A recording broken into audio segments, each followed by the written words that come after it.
Hey guys, welcome to the show. I'm Rantoinette. Boy, I got a big show for you today. A whole lot of news over the weekend. Donald Trump gave an amazing, I don't want to say amazing, a ridiculous interview over the weekend. We've got free trade issues that are no longer going to be free. We've got Israel constantly being psychopaths. We've got the head of the L.A. port is warning about empty shelves in a couple of weeks.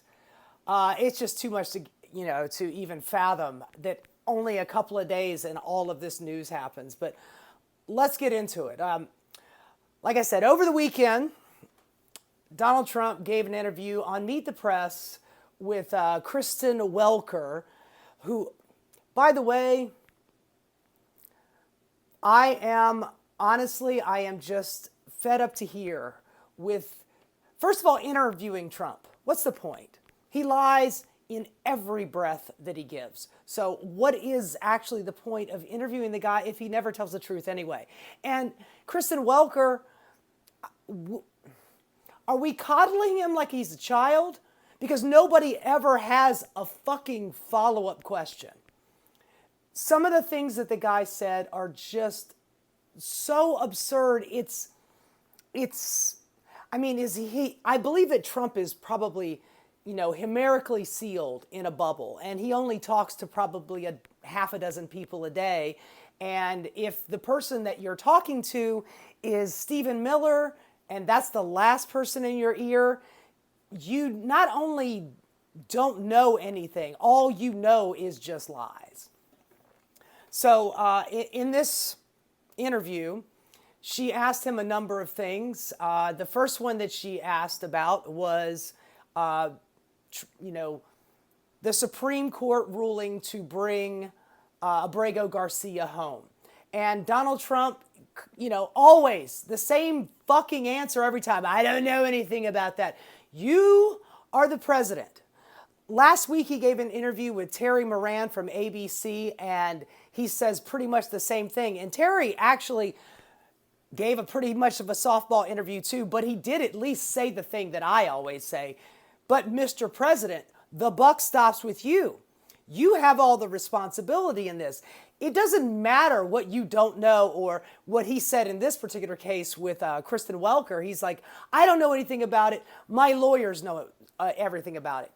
First of all, the Attorney General is not the president's personal lawyer. She's not. She is the people's lawyer. There's supposed to be a separation there.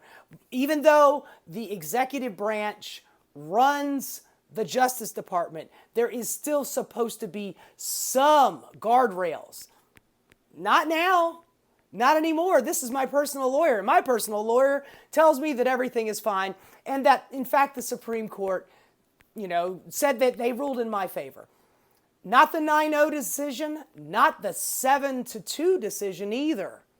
The decision that the Supreme Court in that 7-2 decision said, Mr. President, we are going to discuss this whole Insurrection Act at another time. But until that time, we actually have that conversation, which I am deathly afraid of what the Supreme Court is going to actually do.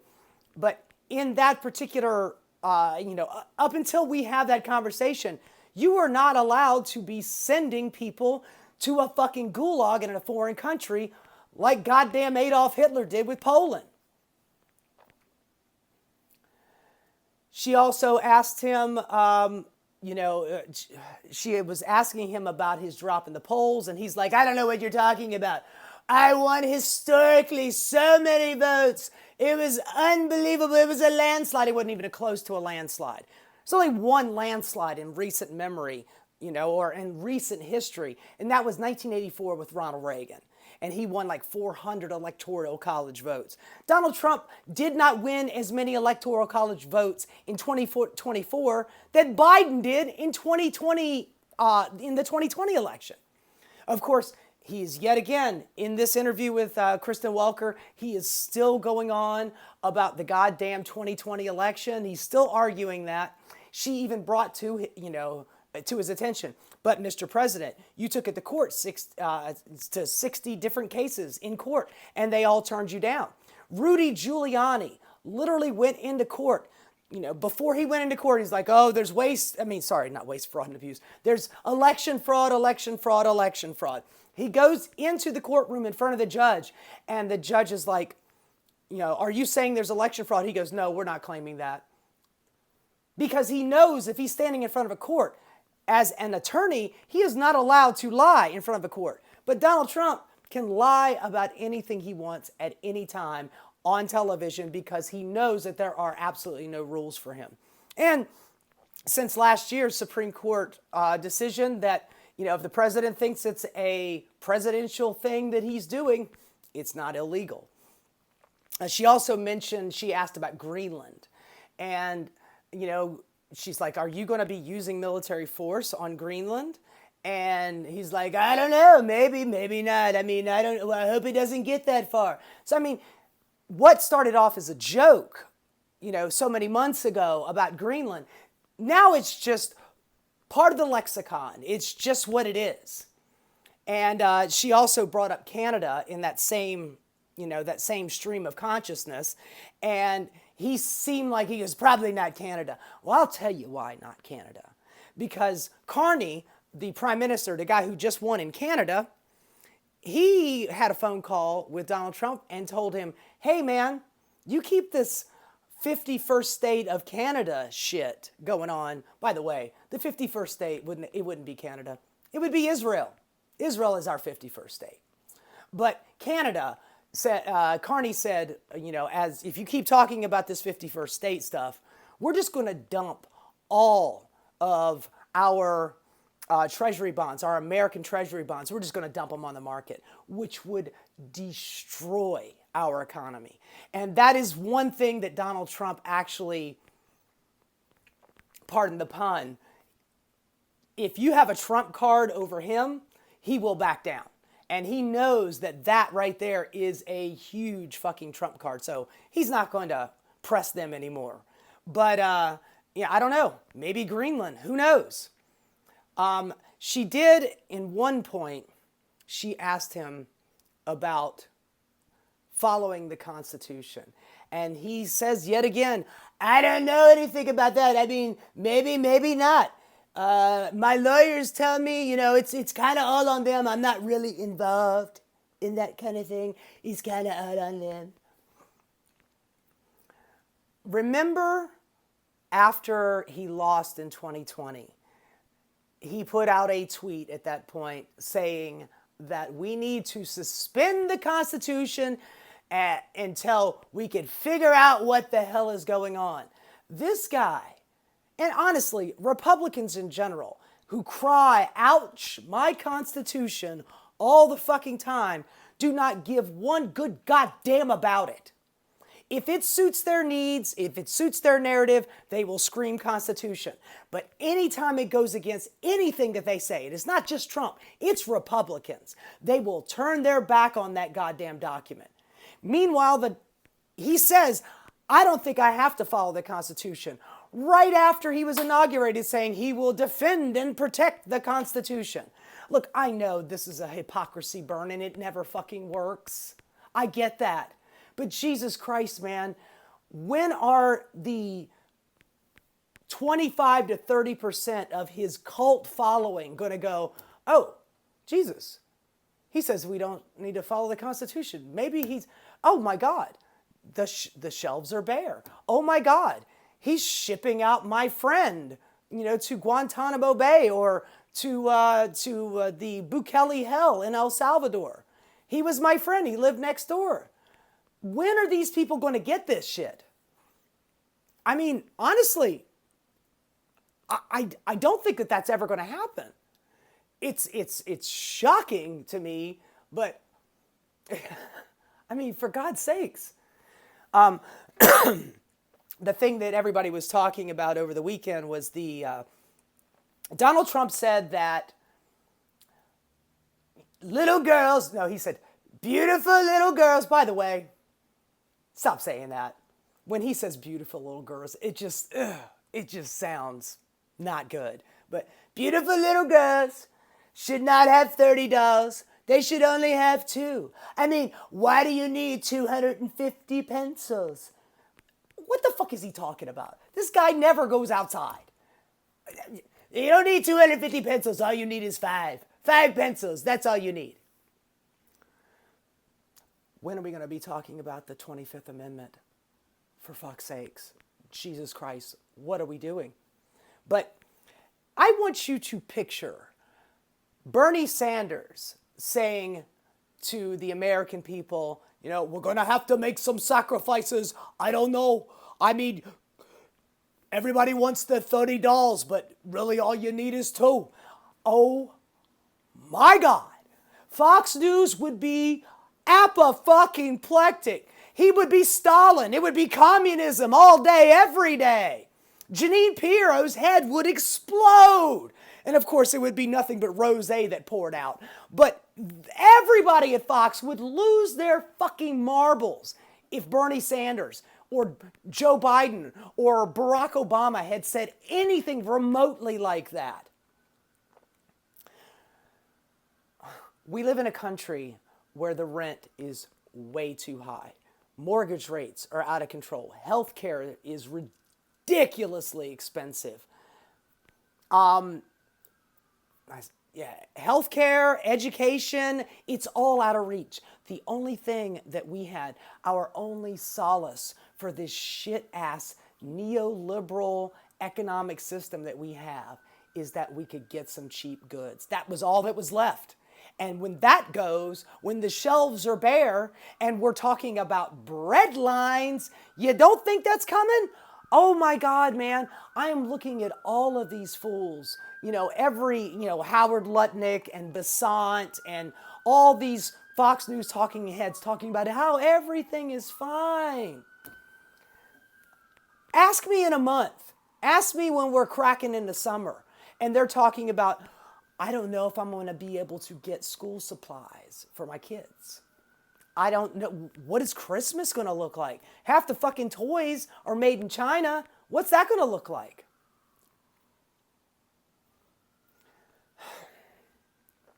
Donald Trump says that we are this super rich country and that everybody's doing great. I don't know what you're talking about. Everybody's doing great. Grocery prices are down. Gasoline is down. Gasoline is down to $1.98 in a lot of places. Bull fucking shit.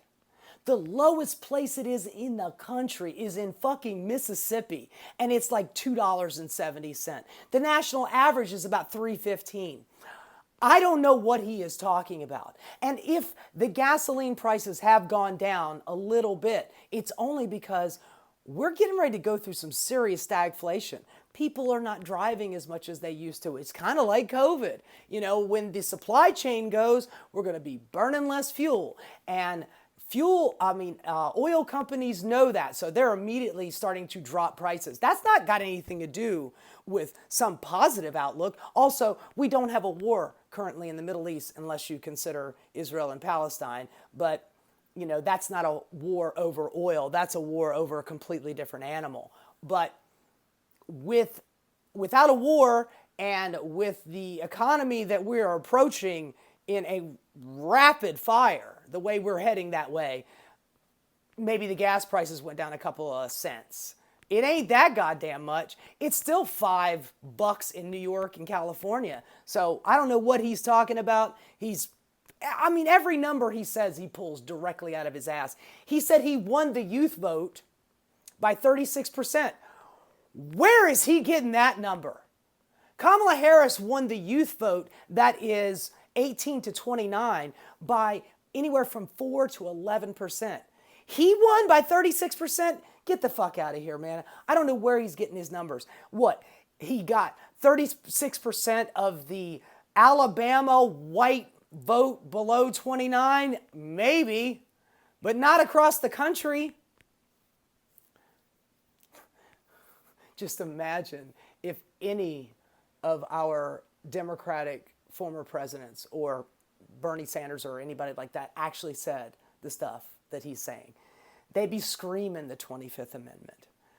The other day he said he wanted to reopen Alcatraz. That place only houses 300 people. It would just be a symbolic bit of cruelty, you know? And you've got like Republican congressmen going, yeah, we could reopen Rikers over here in New York. That way we could get both coasts. These guys are such sycophantic little suck-ups. Just kiss ass. It is absolutely pathetic. This guy, our president, Donald Trump, I can't believe we reelected him. He is obviously slipping. I mean, just imagine Biden had shitloads of flubs. And oh my God, it was freaking me out. But nothing like this. Oh my God. He lies like he breathes. He doesn't know anything. He literally says, I don't know anything about that. It's not my responsibility. It's somebody else's responsibility. And if the prices go up, it is what it is. And I'm not saying that the prices are going up. Actually, the prices are going down. Which one is it? Are we doing the trade policy because we want industry to come back to this country? Or are we doing it because art of the deal? Because I can tell you this right now, industry is going, we're not building anything in America. Shit is just too crazy right now. I have no idea what to do. I sure as shit I'm not going to be spending money to build a factory in America. He literally does not understand what a trade deficit is, and that a trade deficit is not a bad thing. He thinks it's a zero-sum game, that if they're making money, you know, selling stuff to Americans and we're getting screwed. No. They're selling us stuff, we get the product. It's like when I go down to the local coffee house, I have a trade deficit with the local coffee house. They never buy anything from me, ever. But I get coffee. So I give them money for the service. Over the last 40, 50 years, we have become a service economy. We don't make anything in America anymore. And I don't like that. As much as Donald Trump talks about it, I really don't like that. But under Joe Biden, he retrofitted 900 factories for clean energy, like solar panels and building cars and what have you. You know, and with Donald Trump's obscene trade war, we could be looking at, I mean, I'm hearing economists and even some stock guys saying,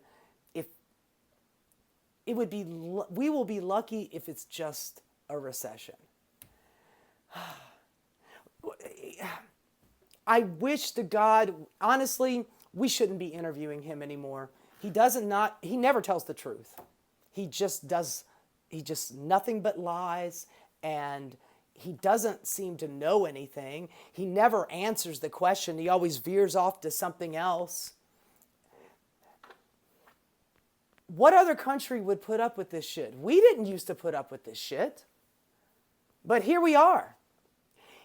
He's literally putting posters on spikes outside the White House, on the White House lawn, as if they are like heads on spikes, like, you know, kings from the medieval days would do. He's talking about,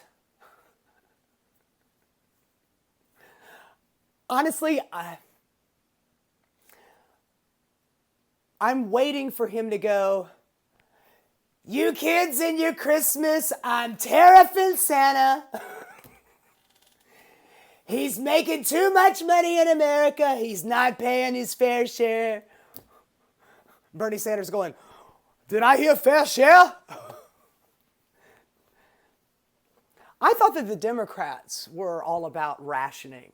Now we're having to ration our dolls and our pencils, Mr. President. I literally go to the grocery store. I buy groceries. I look at the bill and I'm like, that's more than it used to be. And no, everything is great. Everything is fine. It's literally, sorry about that. It's literally that fucking meme of the dog sitting, in a burning house going, no, I'm sipping coffee. This is fine. I can handle it. I mean, goddamn, man, we are cooked like fucking fried chicken. Jesus Christ. 25th Amendment. Somebody do something. Jesus Christ, I have no power. I would do something. I know that Democrats in Congress and in the Senate don't have the actual authority at the moment because they're in the minority. I get that. But my God, man, how are you not making ads about every last ridiculous statement that he made on that one interview? How are you not doing that? How are you not constantly on the news? Chuck Schumer could literally call up any news organization and say, I want to have a talk. He literally did a news conference outside the outside of the Senate the other day. And he's like, we managed to get Donald Trump under 40%. Oh my God. And then somebody, a reporter from the audience says, well, Chuck, your polling is looking like 17%. And he's like, oh, well, polls fluctuate all the time. What does that fucking mean, man? Which is it? I mean, these guys are going around like they are on, Democrats are, not all of them, but there is a large contingent of centrist Dems that are going around on autopilot, thinking that as soon as the economy crashes or as soon as fascism takes over, then the American people will get it. Well, here's the deal, Chuck. Once fascism is taken over and there is no way to get democracy back, it will be too late. There is no fight in this guy. 25th Amendment for Donald Trump, and God damn it, step down, Chuck Schumer. You ain't doing anybody any goddamn good. Hey guys, thanks so much for watching. If you enjoyed what you saw, please like and subscribe. Keep rocking.